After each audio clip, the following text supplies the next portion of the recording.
Hey there, my name's Gary Sims and this is Gary Explains. Now recently I took delivery of an iPad mini 5, that's the one with the new Apple A12 processor in it, and I've been using it ever since then along with the Apple Pencil so that I could bring you this full review.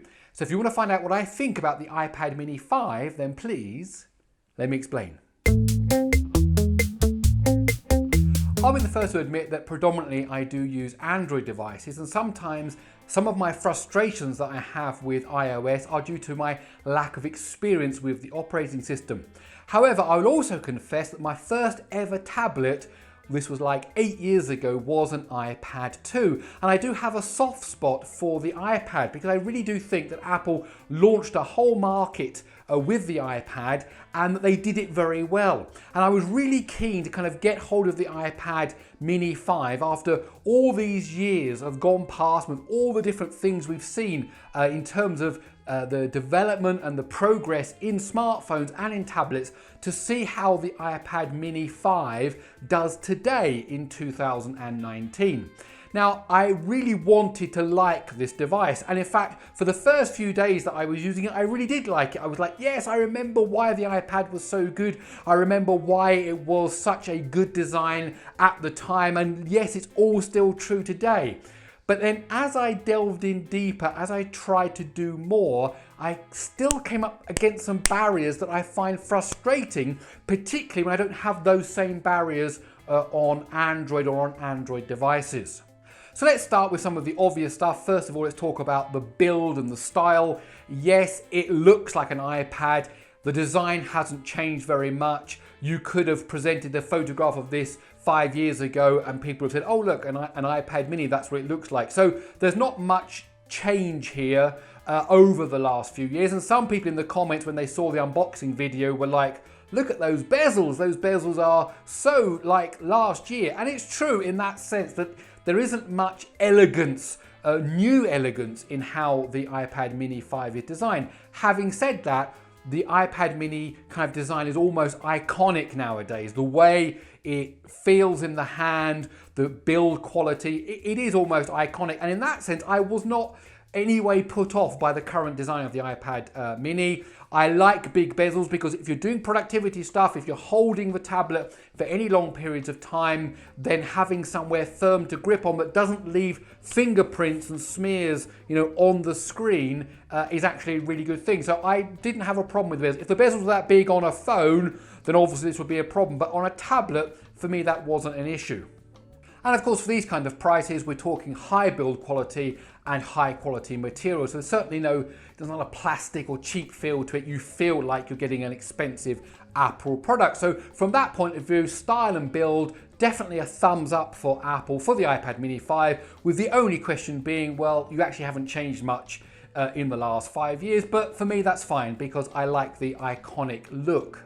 And when of course it comes to the internals of the iPad mini 5, again, Apple have done an excellent job. So of course we've got the latest A12 processor, so performance, particularly considering this is a, in quotes, tablet, this is just absolutely brilliant. You're not going to have any trouble, and now would be the time to buy an iPad mini because it's now just had the processor change. And if you look at the history of when Apple last changed the processor, we have to go back several years. So really now is the time to get one, knowing that you're future-proofed for the next few years ahead because they've just upgraded the internals, and so you've got the performance and you've got the longevity. So again, now is the time, and definitely thumbs up for that.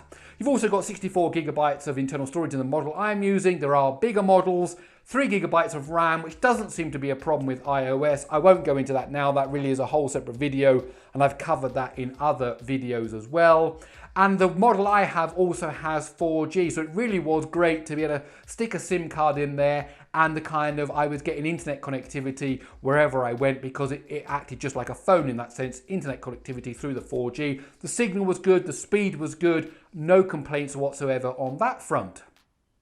So a couple of other things to mention in terms of hardware. One is that this has a fingerprint reader on it, and I didn't have any misreads. However, I must say that the way you activate the fingerprint reader is to press it, and that way it unlocks at the same time. But if you press it for just too long, it goes into Siri.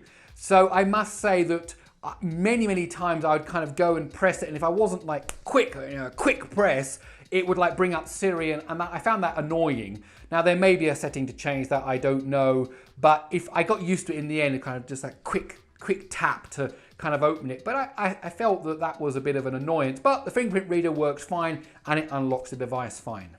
And the other thing to talk about hardware is the camera. Now the camera is on a tablet, so we're not expecting anything amazing. When it works well, it works well. When it fails miserably. So let me give you 2 examples.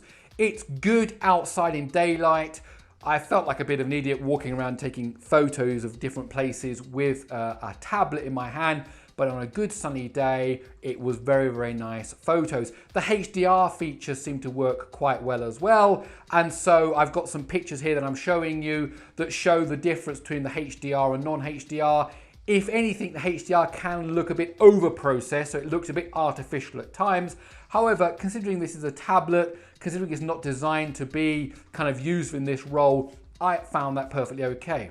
On the negative side, as soon as you get any kind of low light situation, even a cloudy day outside, the noise level is absolutely terrible. So I'll just zoom in here to a couple of pictures just to show you. One is outside, one is inside, and you can just see how bad the noise level is. So really, you can't use the iPad mini as any kind of tool for taking photographs. In that worst case situation, you know, you're in the lounge, something happens with a kid or with a dog or something like that, and you quickly want to take a picture or snap a quick bit of video, it's what you've got in your hand, that's fine. But really, don't buy it thinking, oh, I could also use this for taking photos, because you can't. It won't do the job. And the front-facing camera the same. It's there basically so you can do FaceTime or whatever other type of internet-based communication you want to do with a camera. It's designed basically just for that, and don't expect much more from it. And while we're rounding up the hardware, the battery life is excellent. Obviously, this is a bigger device, you get a bigger battery in it. So I found that if you were doing heavy 3D gaming, and I gave this to one of my kids and said, hey, go and play Fortnite as much as you like. And after, they did some of that, and basically you're gonna get 6.5 hours on one charge when you're playing heavy 3D gaming. If you go to just more kind of, reading your emails, social media, internet and Netflix and YouTube, then that's going to go up to at least 10 hours on a single charge. Now, of course, the things that are affected by this are the screen brightness and also whether you're using Wi-Fi or the 4G modem. But overall, 6.5 hours minimum for 3D gaming, 10 hours at least for other scenarios. Your usage may vary depending on various factors like screen brightness and so on. So I've said lots of good things about the design and the hardware of the iPad mini, the performance, the battery, the build quality, all very good things. But there are 3 things that we need to look at that are not so good on the iPad mini. Now, one of them I'm going to deal with in a completely separate video. One of them I'm just going to mention in passing, and one of them I am going to go deeper into now.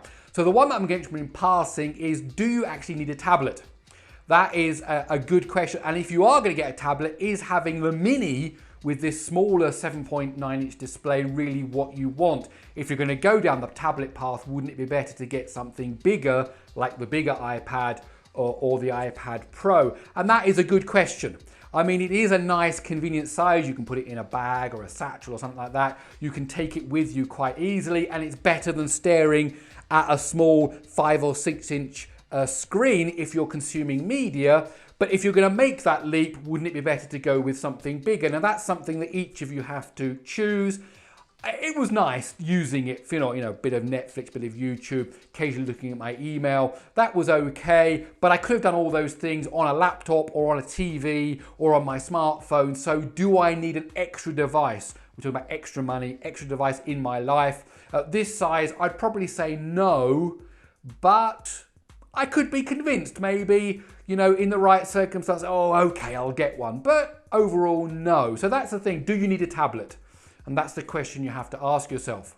Now, the thing I'm going to deal with in a whole separate video is the value proposition. I'm going to do a video where I'm going to compare the 10-inch Amazon Kindle Fire tablet to the iPad mini. And of course, we've got big price differences here. The Amazon one being a quarter, if not more, of the price of the iPad mini. Obviously, it's plastic, there's a whole bunch of things, but we'll look at that. But really, if you're going to go down this tablet path, do you need to get an iPad mini and spend all that money, or do you need to get an iPad, or are there alternatives that give you something just as useful for much less of a price? And we'll deal with that in a whole separate video.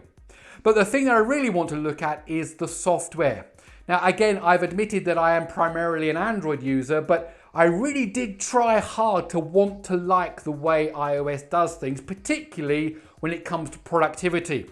I was thinking, well, if you've got this tablet now, the thing you're going to want to do is you want to be productive with it. Emails, social media, documents, videos, photos, all that kind of stuff. You want to do it on the device. And I came up against some barriers that I found really, really frustrating that almost say it's a pointless device when it comes to this. So first of all, we'll just talk about notifications. It's a minor thing, but I found it quite irritating. Two things. First of all, when you turn the device on, you've got these list of notifications, and half of them are older notifications or something, and you can kind of get rid of those quickly by clicking on an X or the clear button and they disappear. But there's another half that don't go away when you do that, and then you have to kind of clear them individually or something. I tried really hard to understand how it works, and you swipe one way and it's open, you swipe the other way and a button, it was confusing. And I know that Apple tried to think that they know how to design UIs, and traditionally they have done so well in that, and I found this so frustrating. Now, it's a minor niggle, but I'm just so used to it being easy on Android that when I come against something that makes my life hard again, I'm like thinking, well, why is this? And at the same time with notifications, you get this thing where they appear on the screen or in the middle of doing something. So I remember I was in the middle of playing a game for the testing, and this notification came down right in the middle, blocked the view of exactly the thing I was trying to do in the game. I lost the game at that point, and I'm like thinking, why did this notification come right in the middle there when I'm doing? I don't understand that. Then I went looking in the settings, and I know you can turn off these banner notifications, but you can only do that on a per app basis. So, I'm like, got all this list of all these like things that can send notifications. And I was like, why can't I just turn it off? Now again, maybe there's some magic solution that you guys will tell me about, but I'm coming at this as a user who's bought a device and I've paid lots of money for it, and it shouldn't be this difficult. And that's what frustrates me about iOS. And similar again, when you come to iOS, you've got this kind of split thing about the settings. So if I take the camera, for example, I'm in the camera app and there are some things I can do within the camera app. Switch HDR on, switch HDR off, switch live view on, switch live view off. All great, I can switch to in video. And then there are other settings that I have to go into the settings app to change the settings. There's no way to say, go to the settings here in this app. And I have to go to settings, then scroll right down, find the camera app, go into that, set the thing, like the video format. What format is it recording in? Well, normally on an Android phone, that's part of the, the app itself. But now I've got to go into settings and look for it. And for a while, I even forgot that you have to go into settings to look for it. I thought, well, how do I change these settings? So again, yes, okay, that might be my lack of experience in iOS. But seriously, guys, how can you claim that having settings for an app in two separate places is the right answer? That just doesn't make any sense to me. And people say, oh, but you don't. But it doesn't make any sense. Why would you have two different places to set the settings on one app? That's just kind of doesn't make any sense. Okay, iOS, that's how all of iOS is, but it's wrong basically. So, but the real frustration, and maybe this other stuff is minor niggles, and I'm fine if that's what you think, but the real frustration comes to when it's files that you need to save on your device. I know that since iOS 11, you've now got this Files app, and you can kind of save things to the device. And so I thought, great, I'll do the simple thing. I'll go onto the web, I'll download a PDF file, and then I'll view it later on my iPad when I'm out on a bus or a train. I want to read that PDF file. It's so hard. Now, I will try to go through the steps now to show you what I mean, but actually it shouldn't be this hard. Okay, so we're going to go into Safari, and here I have a PDF file that I want to download. And so I've clicked on the link for the PDF file, and it's told me here, open in books, which I don't want to do. So we go to more, and then we've got save to file. That looks encouraging. I'll do that.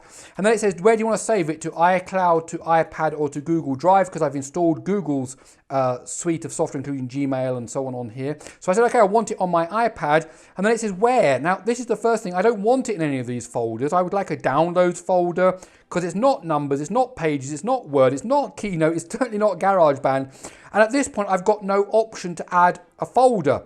Now, I know that I can go into iCloud, and again, I don't have an option. I can do add and add it to the root of the iCloud. But if I want it on the iPad, that add button doesn't light up. I can't add on it. So if we go into the Files app, okay, here I am on my iPad. If we click on Locations on my iPad, there's no way now to add another folder, like a downloads folder or a PDF folder. I just can't do it. Now, I think I can do it if I go into iCloud. There is this ability here to add another folder here. Okay, and then you can type in the name of that. But of course, the point is that I've already got an email from Apple telling me that my iCloud is already full, and I have to start paying the money to actually, have more space on there. And I'm not a heavy Apple user, so how I've used up all this space is just a mystery to me. And so I can't add it here on my iPad. So if you go back to Safari, then I suppose, okay, I'll add it into the Word folder, add, like that, and I suppose that's where it's added it. Let's go into Files and have a look. Is it in Word? Yes. Okay, and now, okay, I can see the PDF. So it works, but I have to have a workaround now. Can I move that now to another folder? Well, if I go back up to my iPad, I still can't create a folder in here. So now I've got things, PDF files in my Word folder. I can add another folder maybe and call it PDF. I don't know. It's just not intuitive, and it should be easier than this, particularly if Apple have been so good in the past at doing UI design. So as you can see there, that was not obvious to me. There are workarounds. You can do it if you put your mind to it, but we shouldn't be living in 2019 with a piece of equipment that's so expensive from a well-known company to say there are workarounds. It should just work, which is how Apple used to be. And I don't know why these things are so difficult. Since I also got the Apple Pencil and the iPad mini 5 now supports the first generation of the Apple Pencil, I really did have some time playing with the Pencil to see how it works on the iPad mini 5. Now, first of all, let me tell you that I have owned a Note 4, a Note 5 and a Note 8, and I've obviously used the Note 9, so I'm very aware of what you can achieve with a pencil or a stylus on a smart device. Now, on a Note, you can do lots and lots of things with your pencil, more than just using it as a replacement for your finger for kind of detailed work. There's a whole bunch of functionality that Samsung build into the Note range. And when I came across the Pencil with the iPad mini 5, I was thinking it was going to be a similar experience. A whole bunch of extra functionality that would be enabled by having the Pencil. But it's not. It literally is just a way of doing fine control work on the tablet. So what does that mean? Well, that means that if you want to do note-taking, actually writing things by hand, you can do. And of course, an iPad mini is a fairly big size, so you can hold it and kind of take notes, and you can draw maps, you can say to people, and write down a phone number quickly. You can do all that kind of thing, but you could do that other ways as well with your finger or by typing. So I was like, okay, there must be something more. So then I looked at all the other kind of apps that support, the Pencil, CAD things and drawing programs. And again, all of them, they're just ways of doing fine control work that would be hard with a finger, because obviously your finger is quite round at the end, and with a pencil you've got this much finer tip. But that's it. There's no extra functionality that you get, for example, on a Galaxy Note. All those extra things you can do with the S Pen, and you can't do with the Pencil. So for $99, an extra nearly $100 just to get a kind of a way of touching more fine on the screen, I found that a bit of a bitter pill to swallow. If I was buying an iPad mini to keep for usage myself, I would not get the Pencil. That's as simple as that. If I was an artist, then I'd probably go and get that bigger iPad that they've got, because at least you've got a bigger canvas. If you're into note-taking, well, the truth of the matter is that, you just use a pen and paper, because why carry around an iPad and have to charge it and everything, and have to charge the Pencil, stick it in the end there, it looks really stupid. just to be able to take a note. Use a pen and a paper. You know, technology isn't always a better answer to something that's been around for hundreds of years. Okay, do tell me in the comments below if you think my understanding of the pencil is maybe wrong. Okay, so let's just do a quick summary. In terms of the hardware, the design, the quality of build, the battery, the performance, the screen, excellent all across the board. Very little you can complain about. When it comes to things like the camera, well, we're not expecting much from there and it doesn't deliver, and that's absolutely acceptable. When it comes to the software, yes, you can play a game, yes, you can watch YouTube, yes, you can read your emails, yes, you can even do some kind of split screen multitasking. But there are some fundamental things like just simply saving a file and then reading it later that are so hard. And I think about if I had to write presentations or spreadsheets and all this kind of stuff, am I going to be coming up against barriers all the time, or is it going to make my life easier? And I fear that I'd be coming up against barriers. And if that's the case, then I wonder why I would bother going down this path. Okay, my name's Gary Sims. This is Gary Explains. There was my very honest look at the iPad Mini 5. Now, you may agree with me, you may not, but I've tried to be as honest as I can.